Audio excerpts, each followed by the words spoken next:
What is up, family? We have another Patreon request. Mon service militaire 3. The troisième. I love these.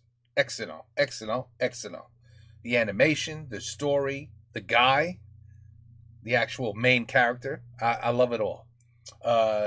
Camp d'entraînement. Calibre. Calibre. I'll wait till he says it. Calibre. Calibre. Oh, I don't know. All I know it's in training camp. Training camp. Not fun. I don't think it's fun.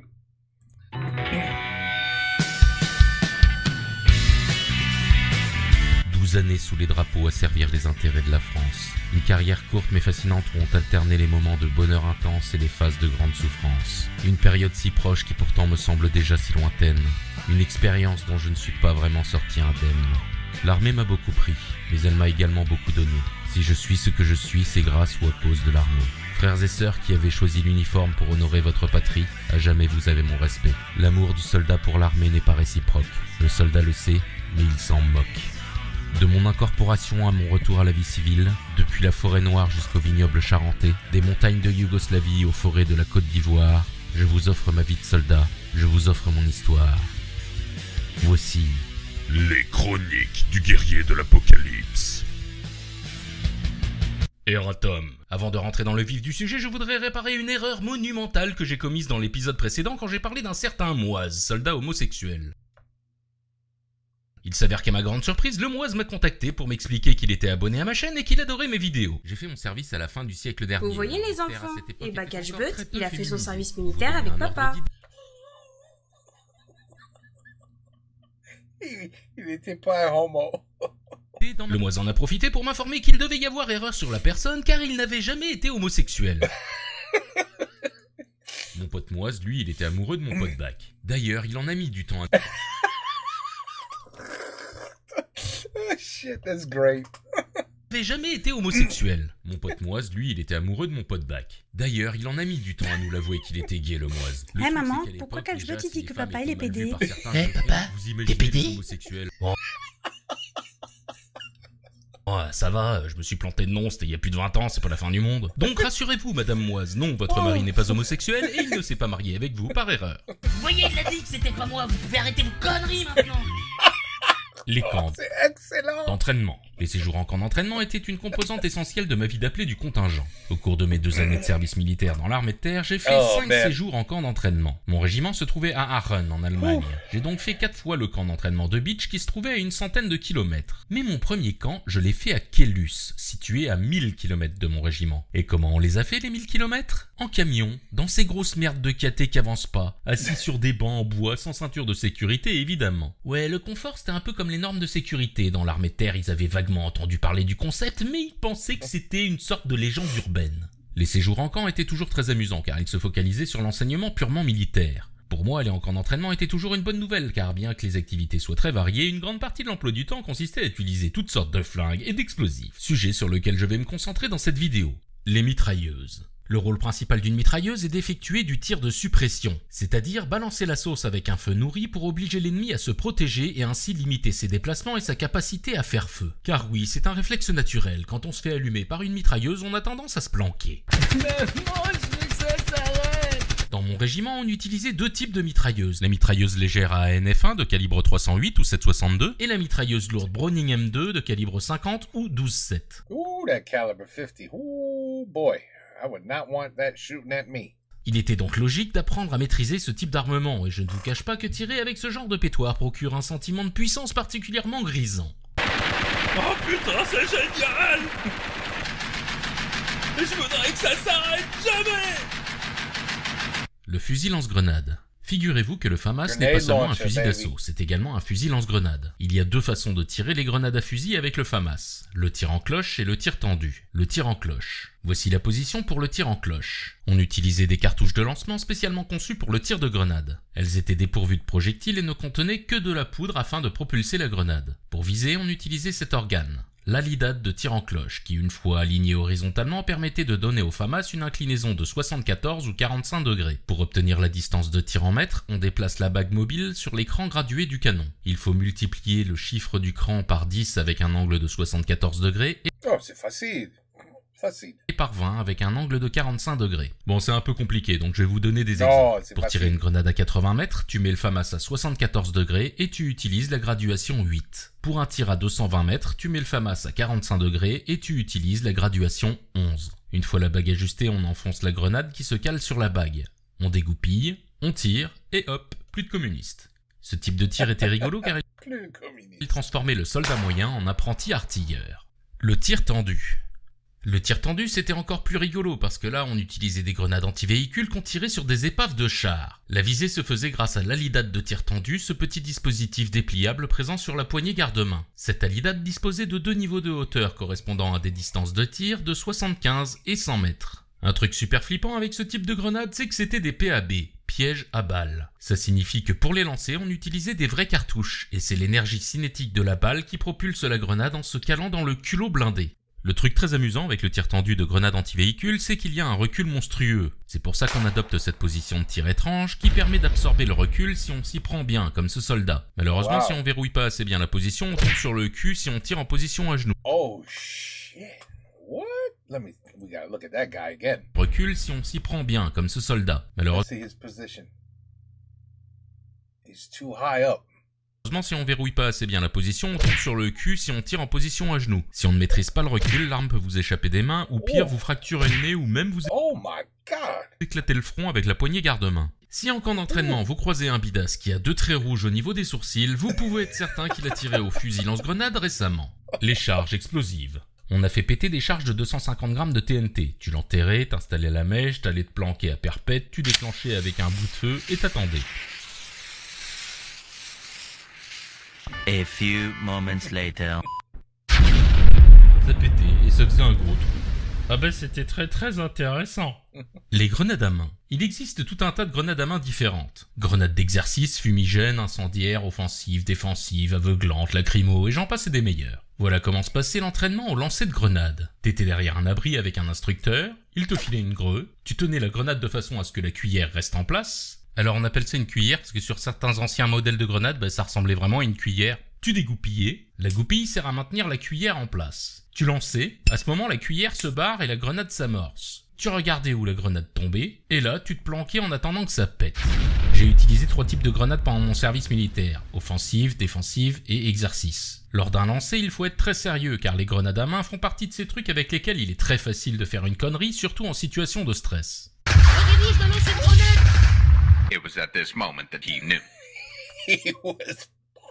He fucked up. Grenade offensive. La grenade offensive contient une grosse quantité d'explosifs, donc elle crée une forte explosion, mais ne génère pas beaucoup d'éclat. Elle est surtout utile dans les bâtiments. En effet, elle produit une grosse onde de choc particulièrement efficace en espace confiné. En extérieur, elle ne représente pas un gros danger, cependant elle a un effet intimidant du fait de sa détonation, et surtout parce qu'on a rarement le temps d'identifier le type de grenade que vous balance l'ennemi. Donc si une grenade tombe à proximité, tu te planques direct au cas où ce serait une frag. Grenade défensive. La grenade défensive, c'est déjà vachement plus dangereux. C'est ce qu'on appelle couramment les grenades à fragmentation, ou plus simplement les frags. L'explosion d'une frag balance des éclats dans toutes les directions et elle a un rayon d'action supérieur à sa distance maximale de lancer. Ça signifie que pour utiliser une frag, il faut obligatoirement disposer d'un couvert pour s'abriter afin d'éviter de se prendre les éclats de sa propre grenade.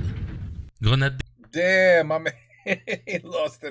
d'exercice. La grenade d'exercice est destinée à l'entraînement, elle est donc totalement inoffensive. Théoriquement. Ta gueule. Non, parce que si elles sont totalement inoffensives, faudrait vraiment être le roi des cons pour réussir à se blesser avec. Ferme ta gueule. La grenade d'exercice contient une poudre blanche qui se disperse au moment de l'explosion, d'où son surnom de grenade à plâtre. Ce qui est amusant avec ces grenades, c'est qu'en les bidouillant, on peut remplacer la poudre blanche qui est à l'intérieur par à peu près tout ce qu'on veut. Confiture de fraises ou merde de chien, la seule limite, c'est votre imagination.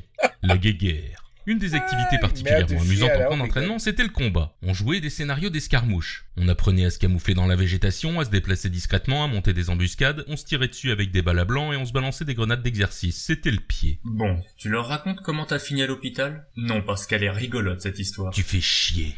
La lamentable anecdote de la honte. Bon, dans le dernier épisode, j'avais expliqué qu'au tout début de mon service militaire, j'avais passé une semaine à l'hôpital. Donc je vais vous raconter comment c'est arrivé. Mais le répétez à personne, hein, parce que si ça s'ébruite, moi je vais passer pour un con. Dans les derniers jours de mon premier camp d'entraînement à Kélus, on a fait une simulation de combat, donc balle blanc, grenade et tout le tralala.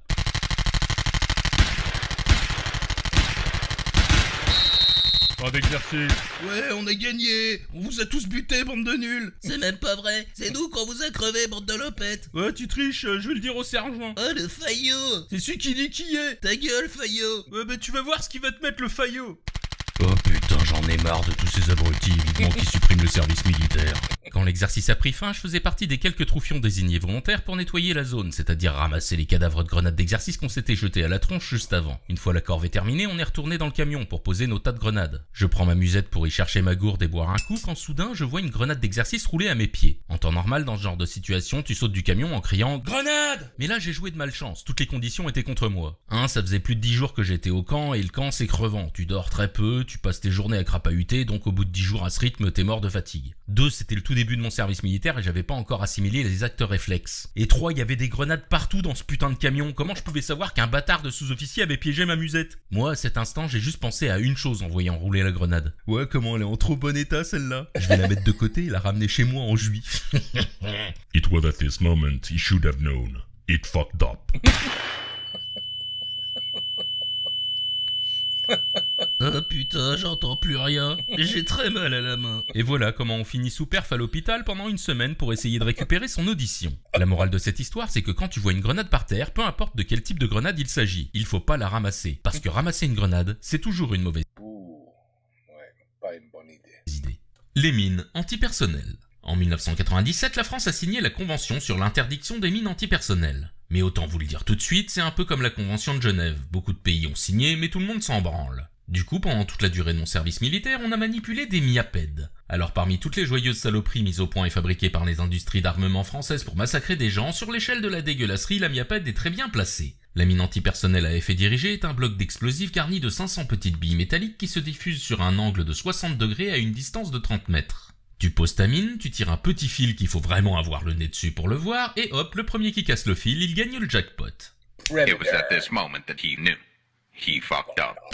Alors depuis pas mal de temps, on a compris qu'il valait mieux blesser un soldat plutôt que de le tuer, comme ça t'es obligé d'évacuer les clopés pour le soigner, ça fait perdre du temps et ça mobilise des ressources. La plupart des mines antipersonnelles sont de petite taille et se contentent de t'estropier quand tu marches dessus, histoire de bien faire chier le monde. Mais les gars qui ont mis au point la miapède, ils étaient pas du tout dans ce délire. Non, parce que la miapède, quand elle pète, tout ce qui se trouve dans cette zone est immédiatement réduit en hachis parmentier. Bah ouais, la miapède, ça sert surtout à protéger un périmètre. T'en fous une dizaine autour du camp et tu peux être sûr que s'il y a un communiste qui essaye de passer, il y arrivera, mais à l'état liquide. Le LRAC modèle F1. Le lance-roquette anti-char de 89 mm permet d'éclater du blindé de 90 à 500 mètres de distance. Autant vous dire que quand j'ai appris que j'allais tirer au patator, j'étais excité comme Daniel Cohn-Bendit à la sortie d'une maternelle. Malheureusement, j'ai vite remis les pieds sur terre, et oui, les roquettes ça coûte la peau du cul, et l'armée française n'avait pas les moyens de faire tirer des roquettes à tous les peigne-culs qui faisaient leur service militaire. Du coup, on tirait au tube réducteur, c'est-à-dire qu'au lieu de tirer une roquette, on tirait une minable cartouche. Cet entraînement servait uniquement à se familiariser avec les organes de visée. Ah bah c'était bien nul à chier. La consécration. À la fin de mon service, comme j'avais déjà fait plusieurs séjours en camp d'entraînement et que j'étais caporal-chef, pour mon dernier voyage au camp de Beach, ma hiérarchie m'a fait le grand honneur de me désigner responsable du poste de garde du dépôt de munitions du camp. J'avais 4 troufions sous mes ordres et la mission sacrée de protéger jusqu'à la mort un arsenal suffisant pour renverser le gouvernement d'un pays du tiers-monde en tirant à vue sur les éventuels couillons qui essaieraient de piquer des lance-roquettes ou du TNT. Cette expérience de commandement fut particulièrement agréable puisque j'avais absolument rien à foutre de mes journées à part noter les horaires de ronde. Mais comme ça représentait pratiquement 5 minutes de travail quotidien, chaque jour je désignais un peigne-cul pour être mon secrétaire et noter les horaires à ma place. Les troufions faisaient la sentinelle au portail à tour de rôle et se tapaient les rondes dans la neige toutes les heures pendant que je passais mes journées à faire la sieste. Une expérience qui, à défaut d'être enrichissante, fut particulièrement agréable et somme toute assez révélatrice de ce qui se passe quand on confie des responsabilités à un branleur. Conclusion. Dans cet épisode, j'ai beaucoup parlé d'armement. Certains d'entre vous se sont sûrement sentis perdus au milieu de tous ces détails techniques. Mais le maniement des armes est une composante fondamentale de la formation du militaire. Ces camps permettaient de transformer de jeunes trous du cul en soldats capables d'utiliser tout l'armement mis à disposition dans leurs unités. Pour moi, cette étape fut d'autant plus essentielle qu'elle allait me permettre de devenir la formidable machine à tuer qui allait se rendre indispensable au maintien de la paix à l'échelle planétaire. En effet, nous étions en 1998 et depuis 1991, la guerre de Yougoslavie s'éternisait. Désireux de mettre un terme au conflit, les dirigeants du monde entier se rencontrèrent à l'Assemblée générale de l'ONU pour tenter de trouver un moyen d'en finir avec cette guerre qui ravageait les Balkans depuis bien trop longtemps. Siège de l'ONU, Mars 1998. Ça peut plus durer. Il faut mettre un terme à ce conflit. Mes chers camarades, nous n'avons plus le choix. L'heure est venue d'employer des méthodes radicales. Et que propose la France? Au grand mot, les grands remèdes, j'ai décidé d'envoyer Kalchbut. C'est pas possible, vous plaisantez. C'est trop inhumain. Essayons d'abord la bombe atomique. C'est trop tard, il est déjà sur place. Puis ces générations futures nous pardonner. Quelque part dans le ciel yougoslavien. Enfin, contrôle, je marque le paquet. Je marque le paquet.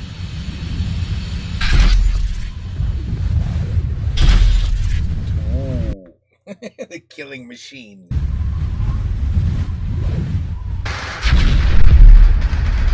Serbiens, Croatiens, Bosniakiens, fini de foutre le bordel. Maintenant vous allez faire la paix, sinon je vous génocide tous la gueule.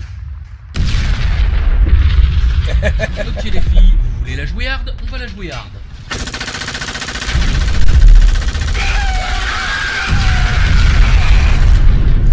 Des chargeurs supplémentaires, putain, des chargeurs, c'est ça que j'ai oublié. Soldat français, on dirait que tu es à court de munitions. Ton incroyable prestance ne te sauvera pas. Maintenant, tu vas crever. Vas-y, tente ta chance du con la joueur. Shit is doing the Matrix.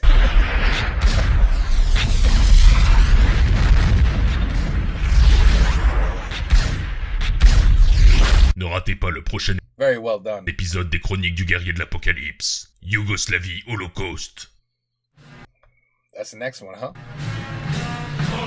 Okay.